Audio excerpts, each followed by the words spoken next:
Narito ang mga pangunahing benepisyo ng pag-inom ng maligamgam na tubig bago matulog. 1. Mas mahimbing na tulog.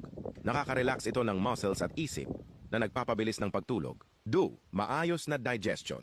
Tumutulong sa pagtunaw ng kinain sa buong maghapon at nagpapabilis ng metabolismo. 3. Detoxification.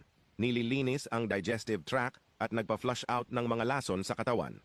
4. Bawas sa acid reflux. Nakakatulong ma-neutralize ang acid sa tiyan na mainam sa may ulcer o mahapdi ang sikmura. 5. Stress relief. Nagbibigay ng ginhawa at nagpapababa ng mental fatigue. At 6. Respiratory health. Ang singaw ng maligamgam na tubig ay nakakatulong para lumuwag ang lalamunan at baga, mainam sa may sipon o plema. Mga tips sa tamang pag-inom. Uminom ng kalahati hanggang isang baso, 200 to 250 ml, 30 to 60 minuto bago humiga. Iwasan kung sobra ang busog o may mga kondisyon sa bato, kidney. Maaaring lagyan ng luya o kalamansi para sa dagdag benepisyo.